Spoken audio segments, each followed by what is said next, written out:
हरे कृष्णा। सर्वप्रथम मैं अपने गुरुदेव परम आराध्यतम ओम विष्णुपादष्टोत्तर श्री श्रीमद् भक्ति वेदांत सुंदर गोस्वामी महाराज जी के अभय चरण कमलों में असंख्य कोटि प्रणाम अर्पित करती हूँ। तत्पश्चात समस्त रूपानुगुरु परंपरा जयुक्त हो, गौर नित्यानंद प्रभु जयुक्त हो। समस्त वैष्णव और समस्त वैष्णवों को मेरा यथा योग्य प्रणाम स्वीकार हो। हरे कृष्णा। आज जो कथा मैं आपको सुनाने जा रही हूँ वो कथा है वृंदावन में स्थित मदन मोहन जी की, राधा मदन मोहन जी की, जो कि यमुना जी के किनारे पर है और बहुत बड़ा विशाल का यहाँ पे मंदिर राधा मदन मोहन जी का है। ये मदन मोहन जी के विग्रह कैसे प्राप्त हुए? जब कृष्ण भगवान अपनी लीला समेटकर अपने धाम चले गए थे तो इनके जो पर पोते थे ब्रजनाभ ने ये विग्रह बनाए थे।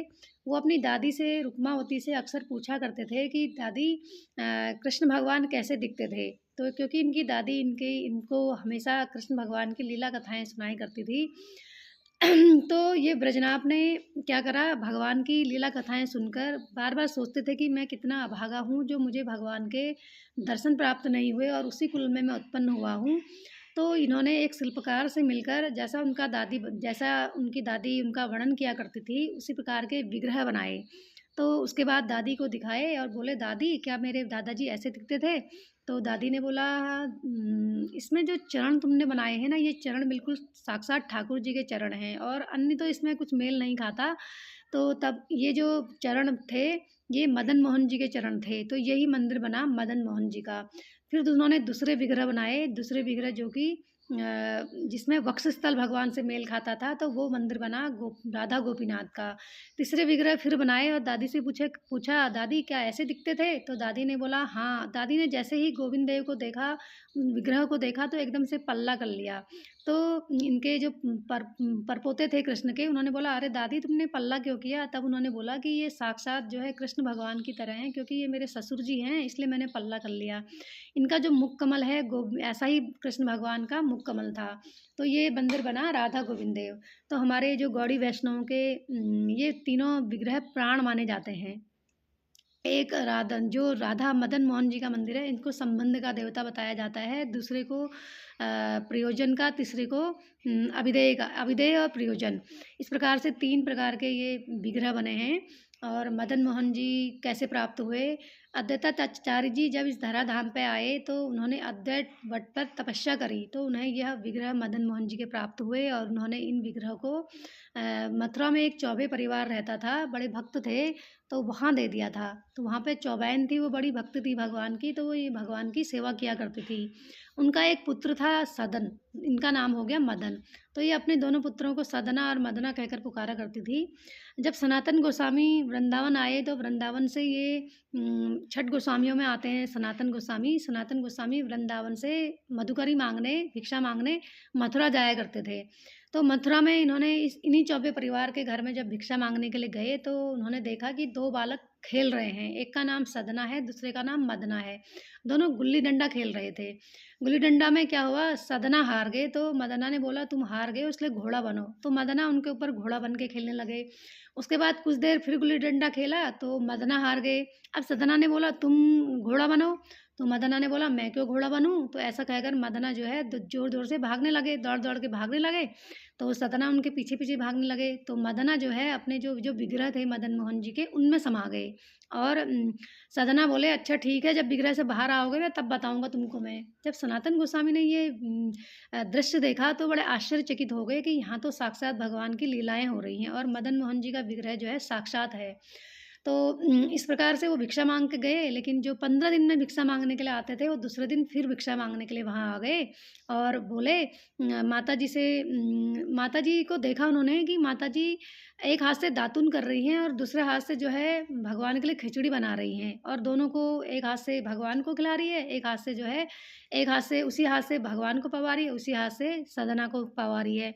तो सनातन गोस्वामी ने कहा कि ये कैसा दृश्य है? तो उन्होंने माता जी से बोला, अरे माता जी तुम इस प्रकार से अपवित्र ढंग से भगवान के लिए भोजन मत बनाया करो, क्योंकि तुम तो शुद्ध ब्रजवासी हो, तो शुद्ध तरीके से ही भगवान के लिए प्रसाद बनाना चाहिए।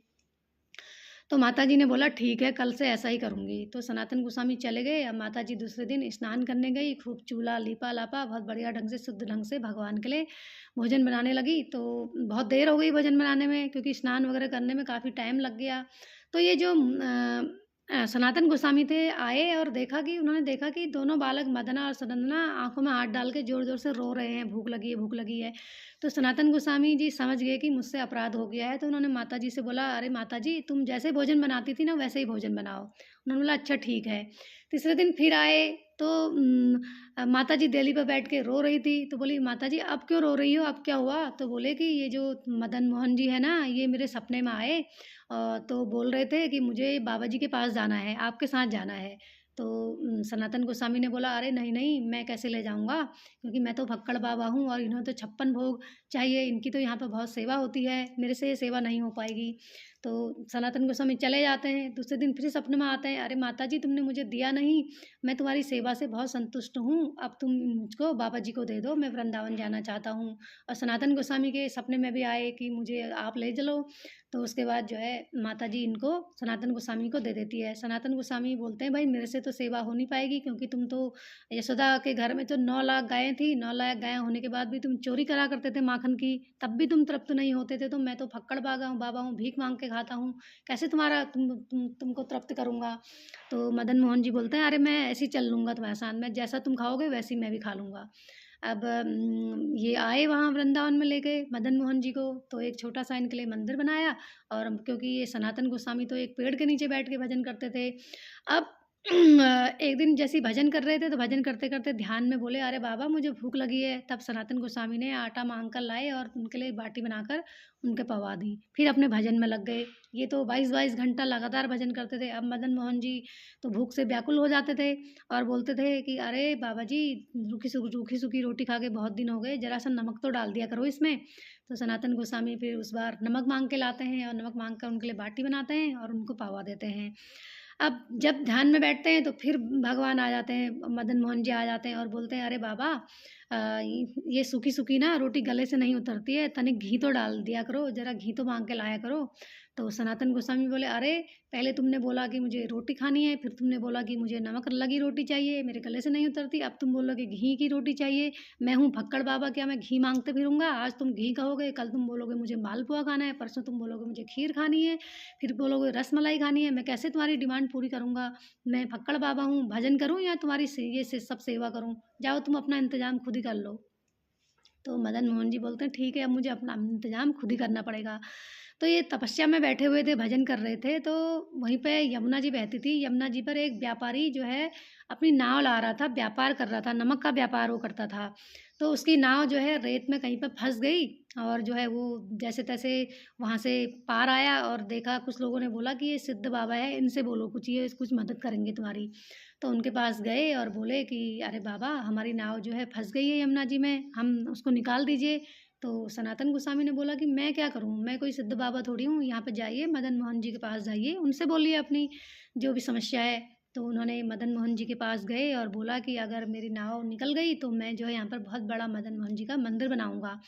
तो उसके बाद जो है नाव जो है जैसे-तैसे पार लग जाती है। तो उसके बाद वो जो राजा था, राजा ने अपने व्यापार में जो भी उसको फ़ायदा हुआ, उससे उसने मदन मोहन जी का मंदिर बनाया। मदन मोहन जी का मंदिर बहुत बड़ा मंदिर है, बहुत बड़ा। अब तो ये मंदिर तोड़ दिया गया है, मुगलों द्वारा आक्रमण हुए थे, गोविंद देव जी जो कि 4 मंजिला थे, वो तोड़ दिए गए। मदन मोहन जी ये सारे मंदिर तोड़ के वहाँ के जो विग्रह थे, इन विग्रहों को वहाँ के पंडे लोगों ने, क्योंकि उस वक़्त जयपुर में हिंदू राजा हुआ करते थे, तो कुछ विग्रह जयपुर में पहुँचा दिए गए, कुछ करौली में हैं। राधा मदन मोहन, राधा गोविंद देव, राधा गोपीनाथ, ये सब बाहर चले गए हैं। यहाँ पर जो है प्रतिबिंब विग्रह हैं। लेकिन जो मदन मोहन जी और गोविंद देव के ऊपर जब दिया जुड़ता था, तो ये दिया यहाँ से आगरा में दिखाई देता था। तब अकबर बोलता था, "अरे बीरबल, ये दिया कहाँ जल रहा है?" तब अकबर बोलता था कि ये दिया गोविंद देव मंदिर का है, ये दिया मदन मोहन मंदिर का है।